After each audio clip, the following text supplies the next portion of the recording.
Yang pertama, latar belakang di mana pada era digital saat ini perkembangan teknologi menyebabkan jumlah data meningkat dengan sangat pesat. Data dihasilkan dari berbagai sumber seperti media sosial, transaksi online, serta aktivitas digital lainnya. Nah, kondisi ini menjadikan data semakin besar dan kompleks untuk diolah. Metode pengolahan data secara konvensional seringkali tidak lagi mampu menangani data yang dalam jumlah besar dan beragam secara efektif.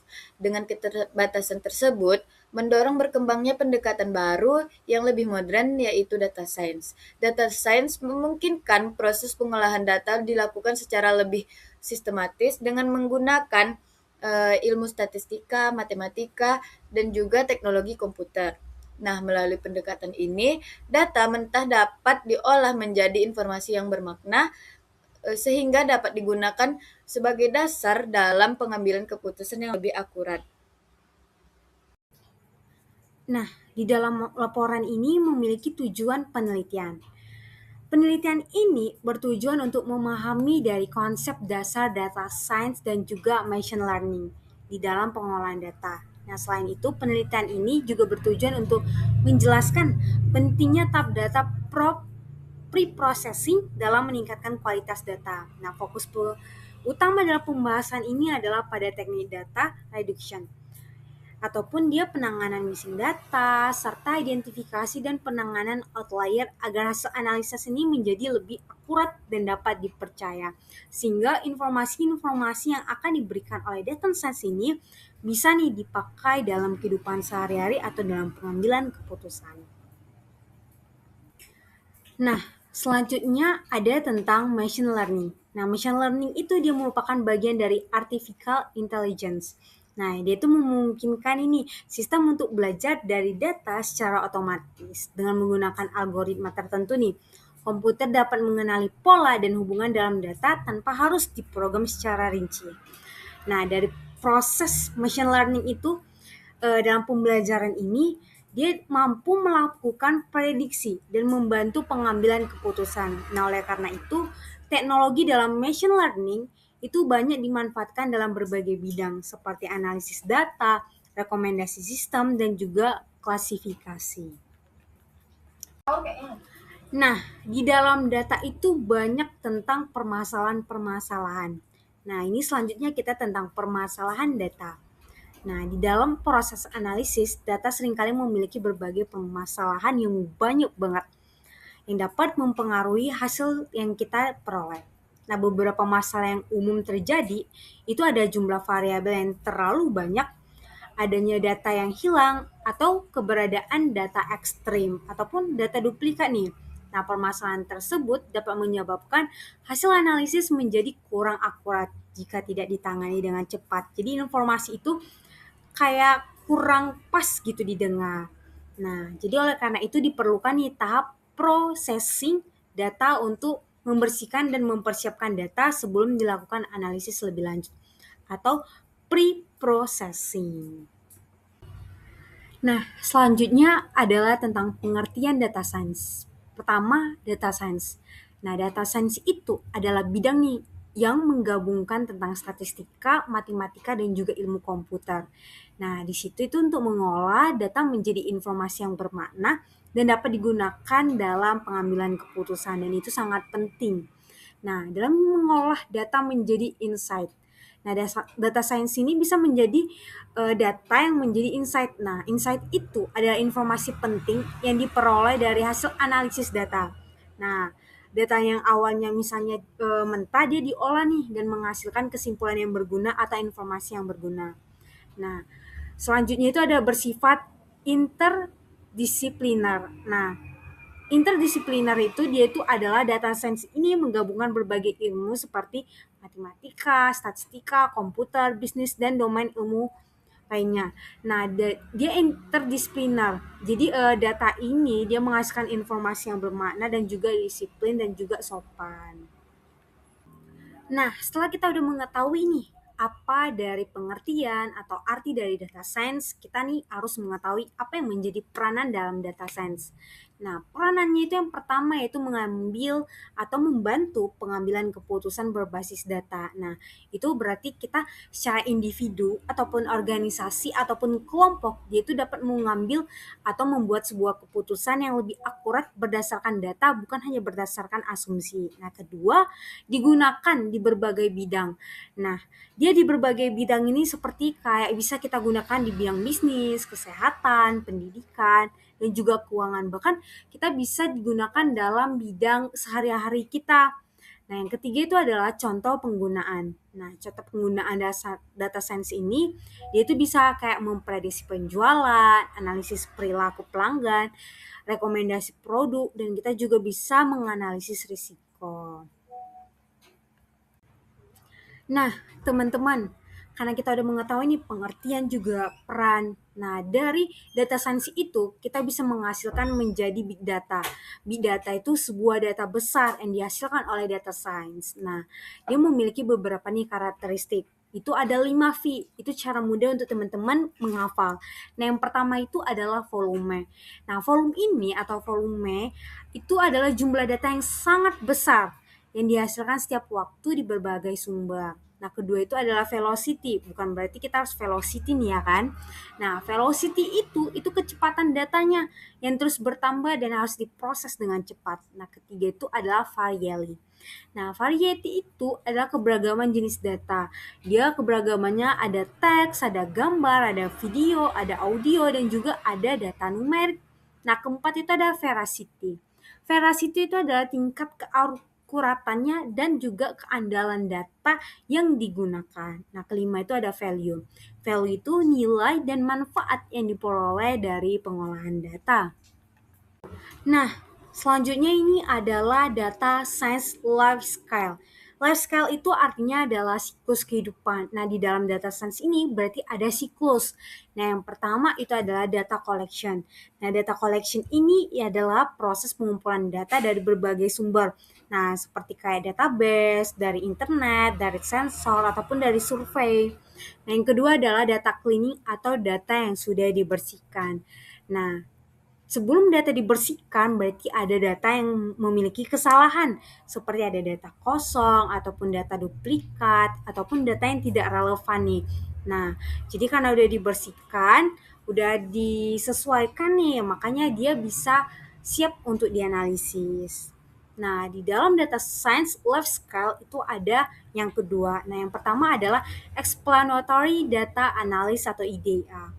Nah, itu adalah proses nih memahami pola, tren, dan hubungan dalam data melalui analisis awal. Nah, yang kedua itu adalah modeling. Modeling itu adalah model analisis yang menggunakan algoritma untuk menemukan pola atau membuat prediksi nih dari data tersebut. Nah, yang ketiga itu adalah evaluation dan deployment. Evaluation ini adalah proses menilai kinerja model. Sedangkan deployment itu adalah tahapan penerapan model untuk digunakan nih dalam kehidupan nyata kita. Tuh dia teman-teman. Baiklah, saya akan menjelaskan mengenai machine learning. Nah, machine learning merupakan bagian dari artificial intelligence atau AI yang memungkinkan sistem komputer untuk belajar dari data tanpa harus diprogram secara eksplisit. Nah, dengan memanfaatkan data historis, machine learning dapat mengenali pola dan menghasilkan prediksi atau keputusan secara otomatis. Nah, dalam data science, machine learning juga sering digunakan sebagai alat utama dalam proses pemodelan data. Nah, selanjutnya kita akan membahas mengenai jenis machine learning.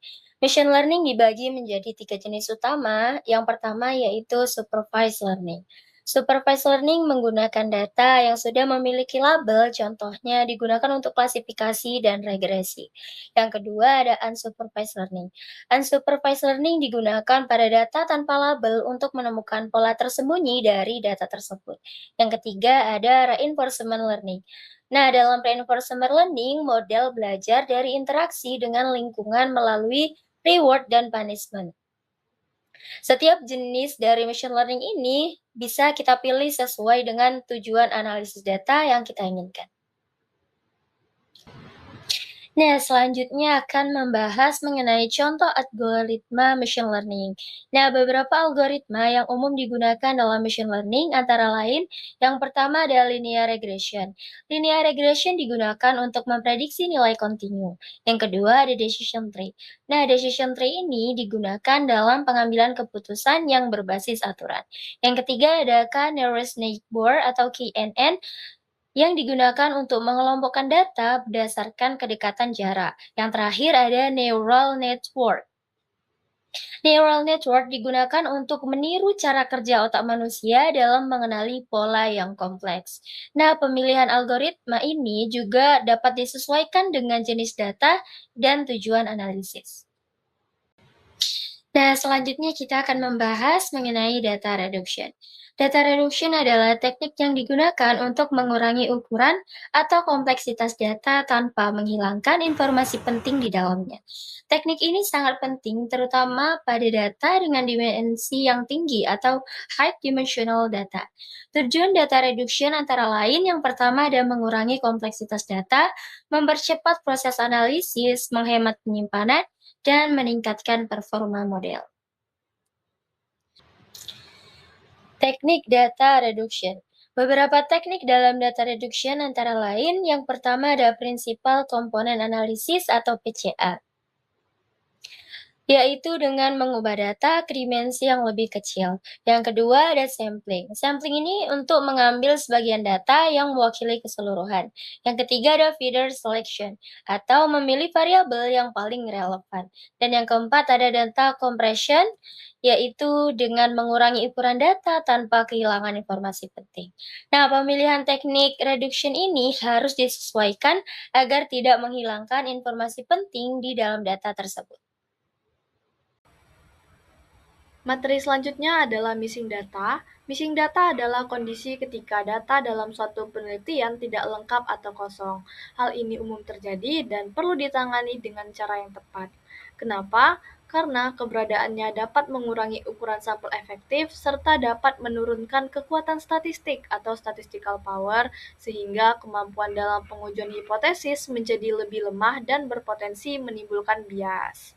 Sebelum kita membahas lebih lanjut mengenai penanganan missing data, ternyata missing data terbagi menjadi 3 jenis utama.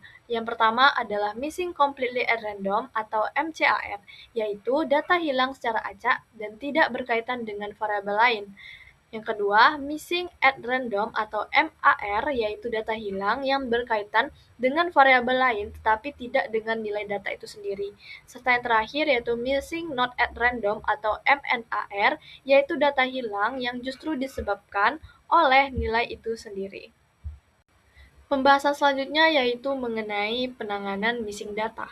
Penanganan missing data dapat dilakukan dengan berbagai metode, diantaranya adalah yang pertama, listwise deletion, yaitu menghapus seluruh data responden yang memiliki nilai hilang, sehingga hanya data lengkap saja yang akan dianalisis. Kedua, pairwise deletion, yaitu dengan tetap menggunakan semua data yang tersedia pada setiap analisis tanpa harus menghapus seluruh responden yang ada nilai data hilangnya. Dan yang ketiga, yaitu mean substitution, yaitu mengganti nilai yang hilang dengan nilai rata-rata dari variabel tersebut.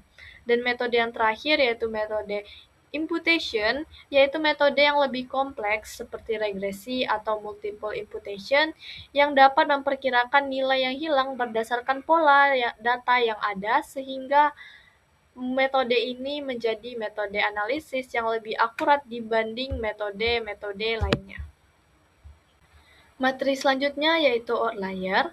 Outlier merupakan nilai data yang menyimpang secara signifikan dari pola umum atau distribusi mayoritas data.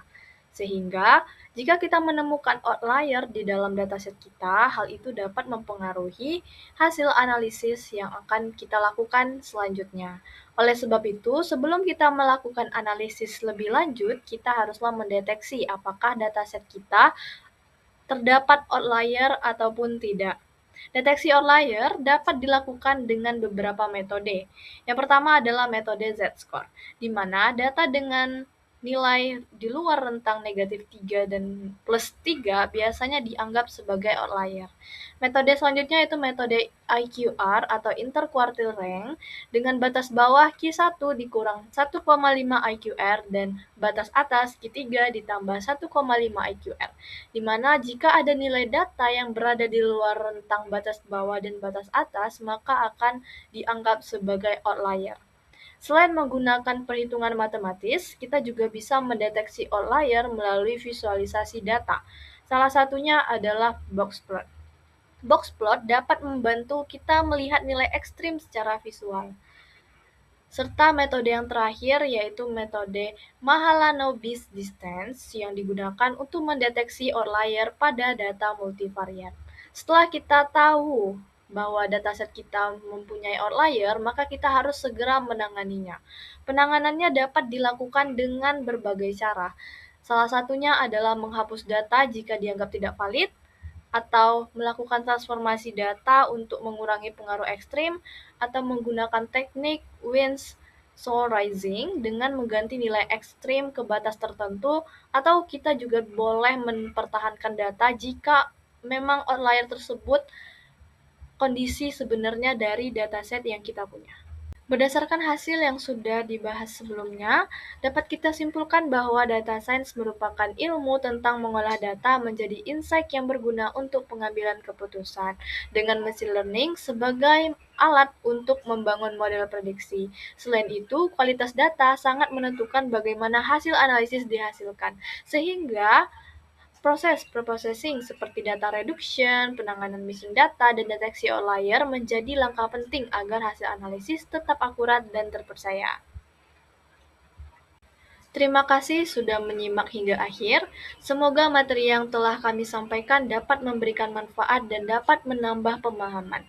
Kami mohon maaf apabila terdapat kesalahan dan kekurangan dalam penyampaian.